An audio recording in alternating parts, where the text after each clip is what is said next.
that is very important for Pakistan's economy and the challenges that it faces. The telecom sector in Pakistan is 191 mobile subscribers. Now you can be excused for thinking that this is a country that's too small for big international players to come and grow. But 191 million cellular subscribers is the 7th largest market in the world. Just the number of broadband users in Pakistan is more than the entire population of Canada. Just the number of social media users in Pakistan is more than the entire population of many countries in Europe. This is not a small market. This is a country with huge potential. And this could be the beginning of that. Many years ago, I took a short course at Harvard, and as part of their case study, they presented Pakistan as a country which has a lot of potential in manufacturing, but has not been able to progress.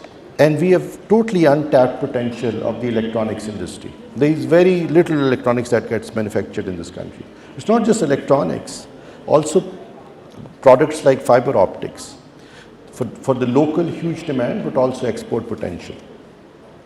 But what has happened is in the last 3 years or so, there's been good work in this sector. There was a very good policy that was brought in for local handset manufacturing. And I've actually written down all the things that we've done for them. And there are things that we promised that we couldn't do, but let me at least start out with the things that we've done for them.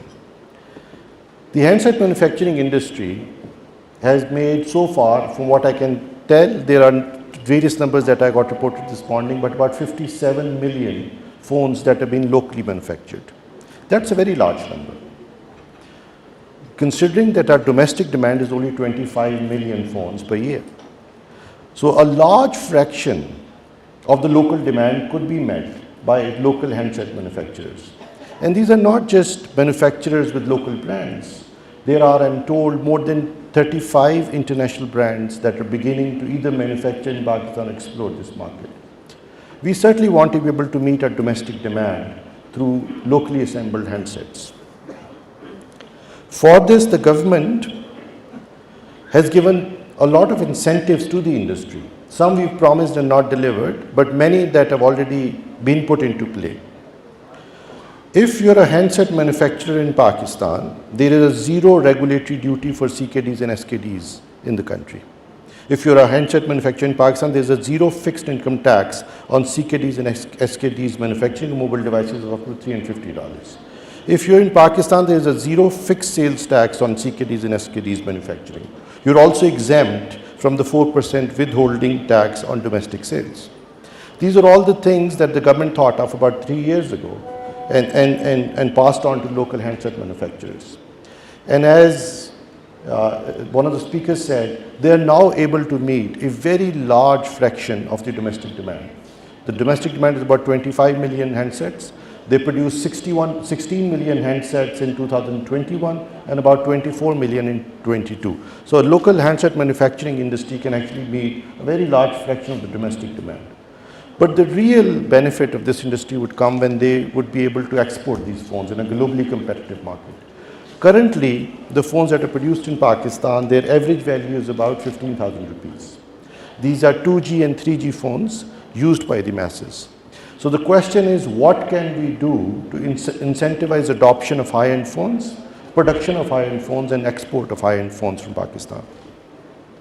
For this, the government promised but didn't deliver on a 3% R&D allowance. I'm happy to report that they've now agreed finally, officially, that a 3% R&D allowance that we had long promised to the handset manufacturing industry will be given to them before the end of this fiscal year. This 3% would eventually increase to 8%, which would be very comparable to just the regional policies that we have. India exports about $10 billion worth of exports every year. We've just been told that Vietnam exports $60 billion worth of phones. The other industry that is equally important for Pakistan but often overlooked is the fiber manufacturing industry.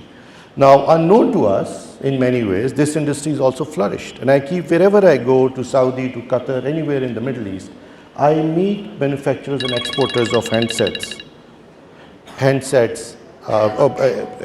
manufacturers and exporters of fiber from Pakistan. Now, this industry has made the fiber optic manufacturers 1.34 million kilometers of fiber cable in Pakistan, which is fantastic. And they've exported about 10% of that, which is 130,000. And from what we see, developments regionally, Neom City, Qatar, GCC region, Africa, there's a huge demand for low-cost fiber. And now we have 4 companies that are manufacturing fiber locally. Their capacity of production is about 10,000 kilometers. Now, that's also an industry for which we must come up with an R&D allowance. We must come up with some incentive and subsidies through which they can grow and globally compete. And that's an industry that's certainly been on my agenda for a long time now. And inshallah ta'ala, in the next month or so, you would hear our policies to support the fiber optic manufacturing industry in Pakistan. Now, Pakistan is also going through a transition in terms of its telecom landscape. We have 4G in this country, but rarely beyond the 15-20 cities, large cities that we go to. There are many reasons for this. One, lack of adequate spectrum for the telecom industry. The entire telecom industry at this point, telecom operators, share 273 megahertz of spectrum. Compare that to a single telecom operator in a country like Australia, for instance, where a single operator has more than 350 megahertz of spectrum. Now, if this commodity was in short supply, I would understand that. But as we speak, the government has 600 megahertz of unutilized spectrum that we must free up and give to the telecom industry. It would almost double their capacity, could also triple their capacity. What we have done in the last 4 months is to make sure that we at least make 300 megahertz of that spectrum available for an auction. This is a technology neutral spectrum, which means starts at 700 megahertz and goes all the way up to 3.5 gigahertz.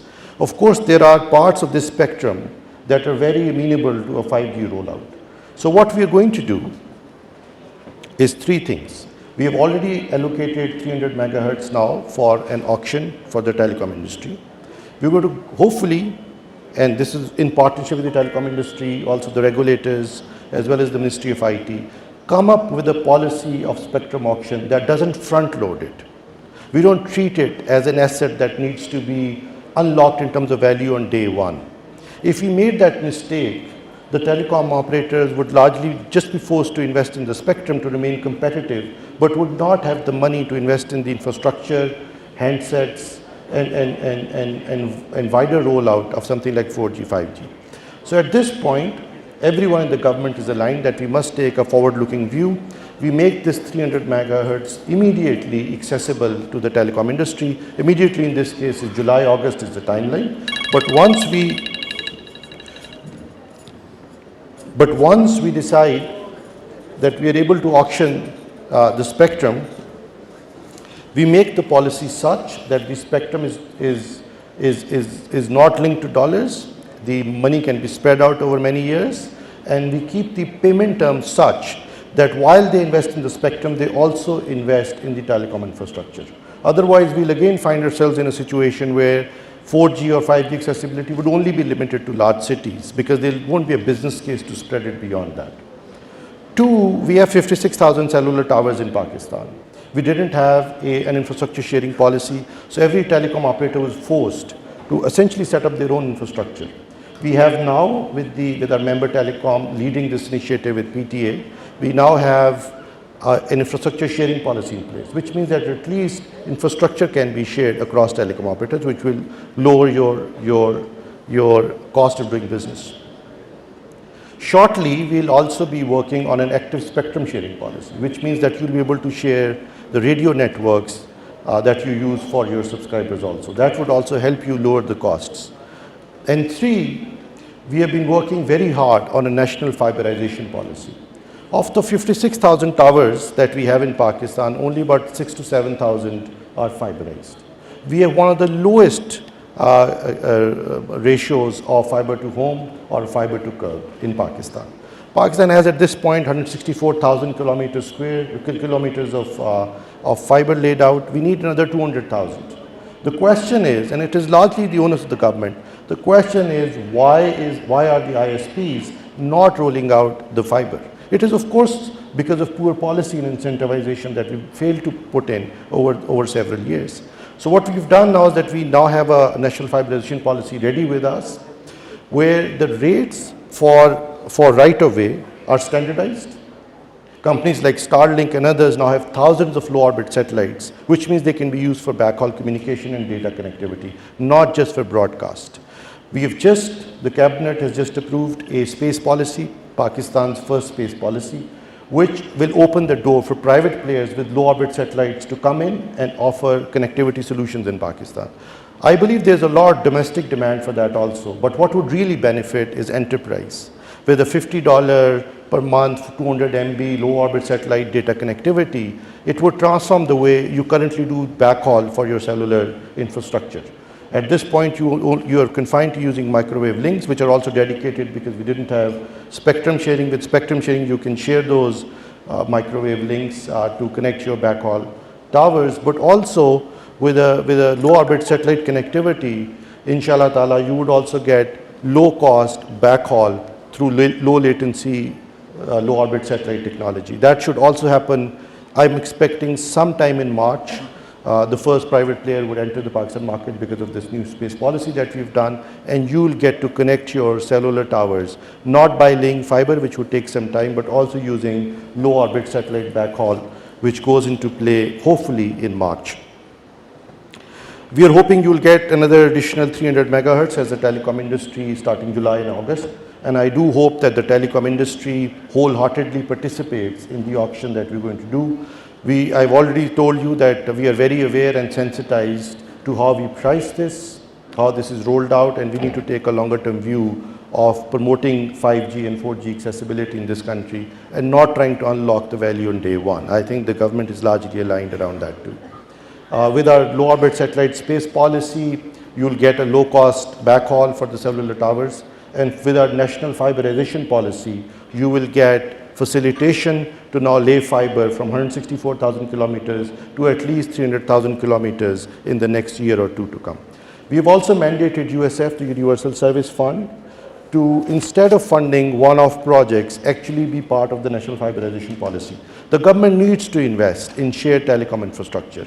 If you face an issue laying your duct or fiber or being able to lay a fiber for every operator, why can't USF come in and give you a ready-made infrastructure which you can all leverage? That is now being part of their mandate. As you know, USF is sitting on something like 67 billion rupees right now.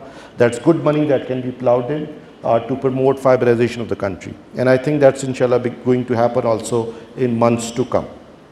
One way to support high-end manufacturing of handsets in Pakistan is to make them affordable for people to buy.